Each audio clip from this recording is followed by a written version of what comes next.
มาเปิดภาพมาที่บ่อฝนเนาะพี่น้องตอนนี้บ่อฝนก็อยู่ที่บ้านลักขาว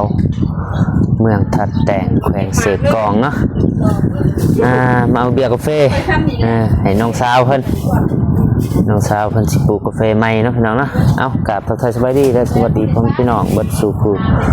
คนบ่อยู่ในและก็ต่างประเทศกันยินดีต้อนรับเข้าสู่2บ่อฝนลาวไต่คือเก่าเดิมพี่น้องหนวดเริ่มยาวแล้วเมื่อตอนแรงสิตัดก่อนเพราะว่า FC บางคนก็ผู้ใหญ่เพิ่น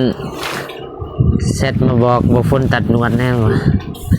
ตอนแรงบ่ฝนก็สิตัดเนาะเอาไปจะได้บ่ฝนก็สิถ่ายภาพบรรยากาศน้องๆเอื้อไอ้เพิ่นเลือกเบียร์กาแฟเพื่อจะเอาไปปลูกเนาะถือว่าทางไอเตียงหรือว่าทางบ่ฝนก็เคยได้ถ่ายตอนที่ว่าเก็บแล้วก็เสียหญ้าแต่บ่ได้ถ่ายต้นเลือกเอาเบียร์นะพี่น้องเนาะถ้าว่าผู้ใดบ่ทันบ่เคยเห็นก็เข้าไปเบิ่งช่องของบ่ฝนเนาะบ้านเนี่ยกำลังเลือกเบียร์อยู่เนาะ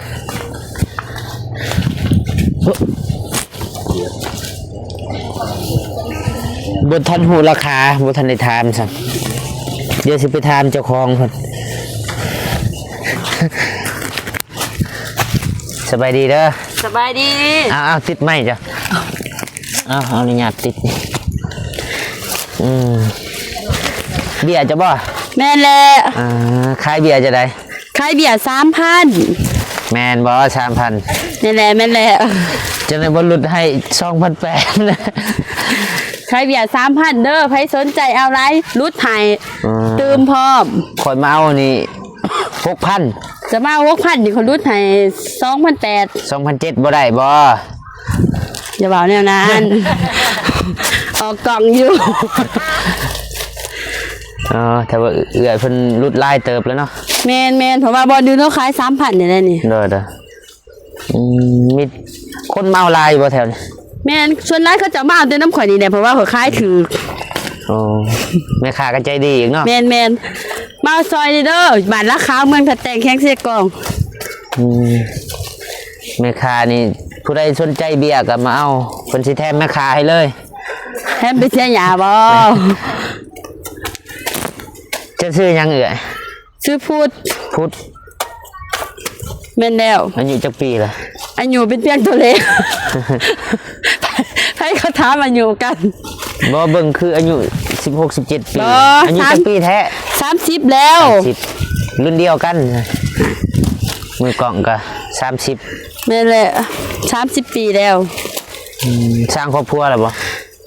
ย่างบ่ยังบ่ทันมีมาซื้อเบียร์กาแฟซอยในเด้อเศร้าหัวเศร้าสวนจักพันเบิดนี่เบิดสวนนี่ก็ตอบบ่หลายเพราะว่ากะหลายสอบบ้างบอลนี่อันประมาณ 8-9,000เดี๋ยวก็มีอีกบางบอลมันหลายบอลหั่นน่ะแต่ว่าเฮาบ่มีบอลเมียนเฮาก็ลงเป็นจุดถือว่าหลายเติบอยู่บอลที่ว่าเพิ่นกาเบียแต่ว่ามันตัวน้อยตัวใหญ่ตัวกลางเนาะถือว่าตัวบ่ฝนเอานี่รวมๆแล้วก็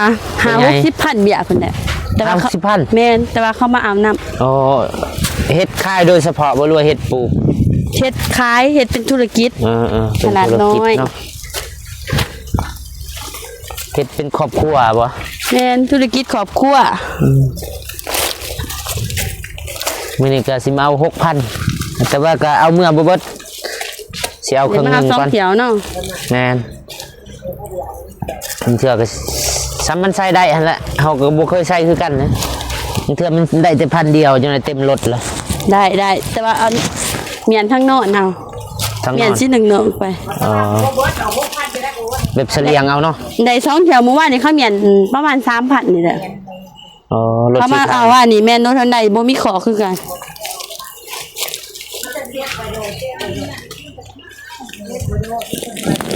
กาแฟยังนี่กาแฟน้อยกาแฟกะติมอกาแฟน้อยบางคนก็บ่ฮู้ปานใดนี่บ่เคยกาเบียร์คือกันกาอยู่ปีนี้แต่ว่าบ่งามก็ได้เลยมาซื้อเอามันบ่มาซื้อเอาก็จ่ามันก็ห้อยกระดับ บ่เปิดก็ได้โอเคขอบใจเอ้ยคอนี่ขอบใจ ขอบใจจ้า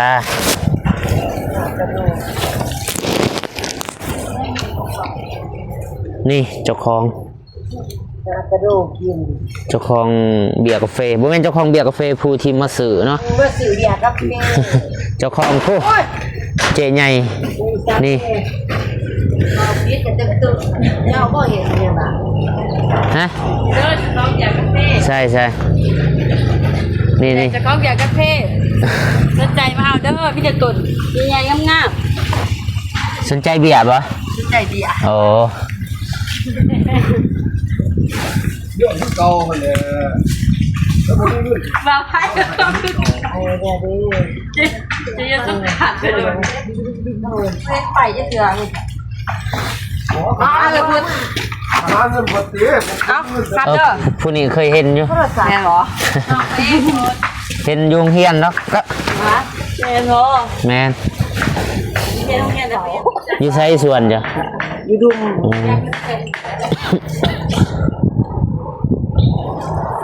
ถ้าสั่งไปด้วย ขายเบียร์เพราะจะกินบุญบาท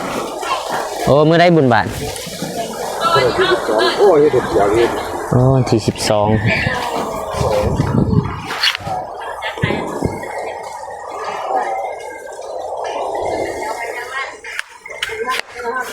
โอเคพี่น้องเดี๋ยวบ่พ้นก็จะเอาเบียร์ขึ้นรถก่อนแล้วก็สินับ แจกแม่ลูกแม่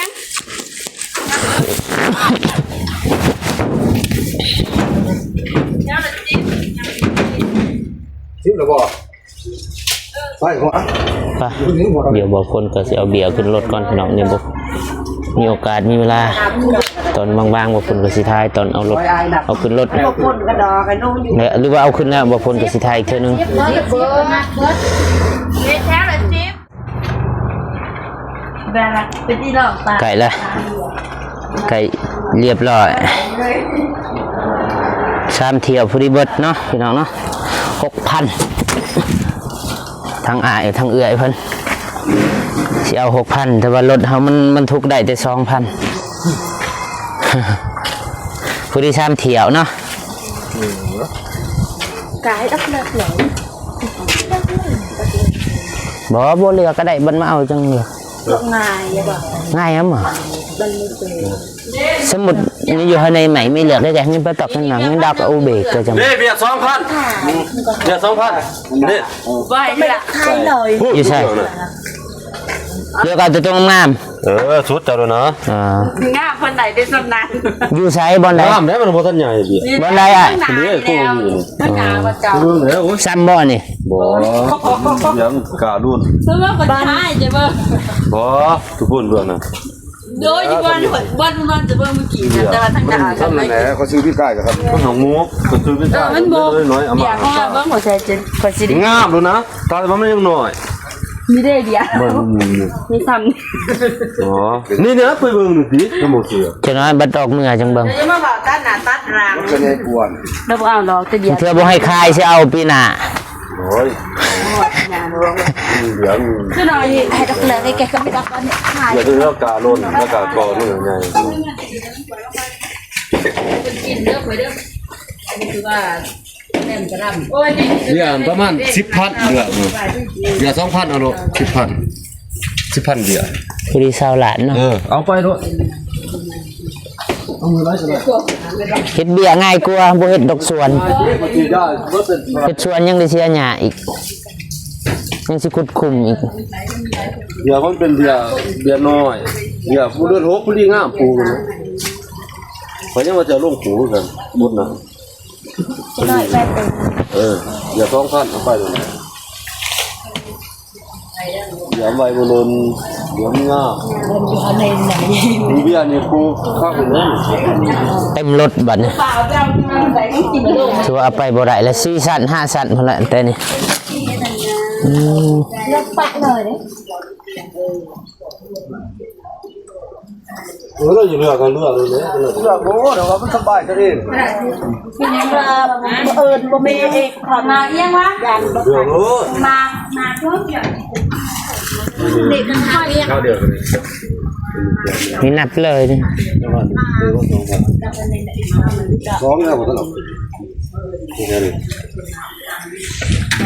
nó có chèn pa sặc nó có bằng nghề ใส่จะพันหกตัวน่ะเนาะจักกอยให้น่ะ ใส่บุกเป็นหมดเลยเนาะ chẳng เนาะเขานับแล้วแต่ไหนก็แล้ว từng mà có tục thay đây hẳn dù หลวง thay đây là bọn này cứ tôi đi 50 phụ cho nạp ประมาณ48หลวง hay là 48 đủ hẳn thay đây luôn cấp tôi nỉ mà bằng nhà luôn ta รวมเลย 110 บ่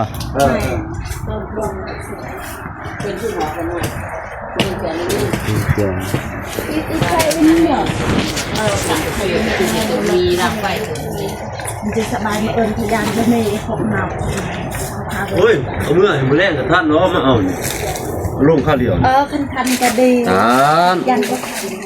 เอาลงมันไหวกว่าคืนในห้องบริเรือ cài thông vai bay này จะคืนใกล้ทั้งวันก่อน mèn ป้าเป็นชวนด้วย cài nói nưng rồi chứ โอ้ยกระทัดเลยเปิดช้อนลบเขาทุกคน mà tại sao anh đẩy ท่านกินเบียร์ทาผมยังท่านให้คนท่านทั้งวันท่านหลอดเกลือนพี่ 2,000 cái bộ đẩy na này thì 2,000 พัน 1,000 ปลา bài ใส่ไม่ได้1,600 1,400 1,600มีเนี่ยหลายๆเด้อหลายจะได้มันเอาหลายเท่าไรเด้อ ที่เขาเล่นเดินทางมัน หลายมันยัง ประมาณพันในนี่ได้บ่ร้อยได้เนาะร้อยไป เอาไปเยอะ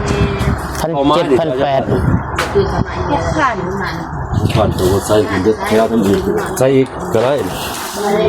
ต้องดูตัวเองอ๋อใส่เอาตัวนี้ที่นี่ถอยรถไปหันนี่ถอยเอาตัวนี้ตัวนั้นมันอยู่หันแค่ไหนเพราะอะไรที่อันนี้มันง่าย ไป แล้วตัวนี้เบิด เต้นประสักมันก็ไม่ใช่ ตัวนี้อันมันแต่มันก็ง่าย เบิดเต็มเบิด ตัวนั้นกับป้าหนึ่งแล้ว เรียนก่อน มันเลยให้ผมเนี่ย กระสับ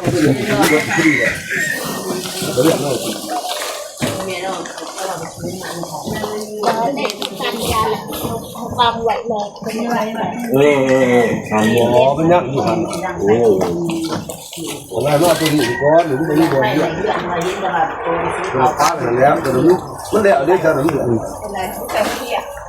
ดีแรกมันเอาตัวนี้ดิ โอ้ยอย่ามาพอเต้กันดั้งรักแม่เขาอยู่บนทางทางเต้าเห็นไม่คิดเองเดียว โอเคเรียบร้อยบัดนี้บ่ได้ 2,000 เนาะคิดว่าคิดยังน้อยนึง น้อยเท่าไรเท่านี้วะได้ทำดิ ฮะ น้อยเท่าไรจำนี้ ซ้ำนี่ โอ้จำนี้ บ่มีว่าแค่อันนี้ข้างหลังคนนี้ ถ้าได้บวกเข้ากันบ้างนี่180 192พอดี1,900 ยังใส่ดูอีพอจดใส่นั่นอยู่เดี๋ยวอีพอจดกระแกงนั่นเดี๋ยวฮักใหม่บัดนี้น่านั่นจดสิปืนบัดใหม่อีพอไม่ประกาศปืนเพิ่นบรรลุนั่นนี่เดี๋ยวติดมาอยู่แล้วก็เจอว่าฮักใหม่จบเนาะแล้วก็บ่เอาปืน นับไว้เนาะพี่น้องเนาะจองเอามีแต่ว่ามื้ออื่นหรือว่าตอนแรงพุ่นแหละถ้าเบิ่งเทื่อก็จะได้มาเอาเป็นขั้นที่2ที่3พุ่นแหละ ต้องไปหารับเบิ่งใหม่เนาะ กระดาษกวาดมือ ตัวนี้งามเนาะตัวนี้สูงกว่าหาเอาอยู่พุ่น ใจกันอยู่ข้างหน้าดิไอ้แย่เรา โอ้ยเขาเอาตัวใหญ่ใส่ตัวใหญ่ก็เบิ่งอันนี้มันต้นหน่อยมันก็คัดตัวใหญ่หันคัดตัวหน่อยเดี๋ยวตัวหน่อย จะมาสื่อ ไม่ตัวนู้นเรียกว่าเรียกว่า เสีย ตอนซ้ำนี่เนาะ เท่าไหร่จากทงมานี่ 1,900 1,900กีบ900ทง เขาลอย เท่าไหร่บวก 1,900เบี้ย บวกเป็นเงินเท่าไหร่มัน 5,300,000 ล้าน300,000 รถที่เอาแต่300,000 5 ล้านมาเอา มื่นมาเด้อสิตื้มให้เด้อโอ้ยจะสิกะสิเบิกเนาะ นี่ว่าว่าเด็ก วะตัวนี้บ้าว่าเดือดเลย 5 ล้าน3แสนครับเอาแล้วสิมาเลือกอีก เอาก็นั่นก็ยังมื้ออื่นมาสิคืนให้เลยนะ คือให้เครื่องก๊ก คืนให้เราเนี่ย มีแต่นักตลกเนาะแถวนี้เนาะ ขอบใจเด้อ 5 ล้านนี่เท่า 5 ล้าน3แสน20,000 โอ้ย เงินเบิดมื้ออื่นบ่ได้มาหาเงินก่อน อ่ะก็ต้องเงินบ่หอยอยู่นี่โอ้ยจักจะเอาได้ มื้ออื่นยันใส่รถเลยซั่น เดี๋ยวไปสาว ก็ง่ายเท่านี้ ไม่อยู่ที่ผู้ใหญ่ก่อนคนมันอยาก อันนี้ใบชาวอยู่รถ ช่วยแล้วก็ บนลิ้นชักมัน ตัวนี้มันตั้งใจวะยัง 5 ล้าน บ่เห็นมืออื่นนี่พอดีเรียบร้อยสม บ่หรอวะ นะมื้ออื่นมาเอา 9,000 เทื่อกับต้นแรง เดี๋ยวตัวเดียว 4,000ยังอีก4,000ปลาย4,000 น้องสอน เด้อ 4,000 เงินเพิ่น ต้นเช้านี่บ่ เฮ้ยไปเบิ่งที่พี่อ่ะมัน เลยยินล่ะ โว้นี่ โอเค ใจเด้อ เลยโอเคคุณน้องมีแต่ว่าตัดภาพพุ่นแหละตอนเอาลงอยู่บ้านบ่ฟุ้น หาโว้ยในบ้านนะ เดินทางกลับบ้านจะไปนะเจ้าระวังเหยียบกาแฟเด้อ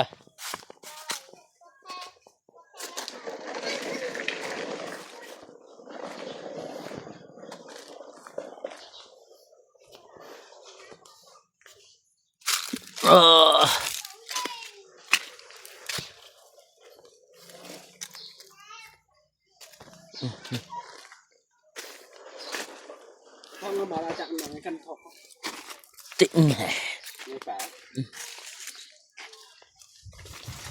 ต่อก็ไปเฮาดาว มาแห่งงานเด็กเนาะแถวนี้ปักปะข้อ สบายดีปะข้อสบายดีไว้ หนาวเรายังไม่รังขนมหนาวยังไม่รังขนมหนาว หดเทือนหดชาติเลย เอาบอกขนาด ยังท่ากรรมกรกินข้าวบ่หัน มาการมาแล้วยากางคนเป็น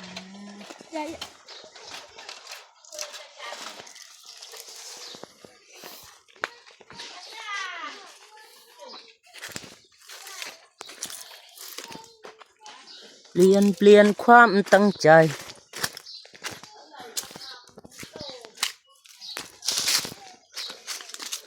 ของน้อง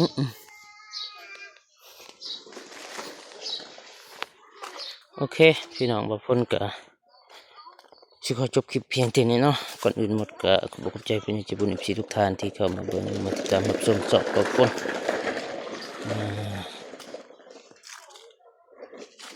โอเคพี่น้องบ่พ้นกะสิขอจบคลิปเพียงเท่านี้พอๆกันคลิปหน้าสำหรับคลิปนี้บ่พ้นขอขอบคุณสบายดีเด้อบ๊ายบาย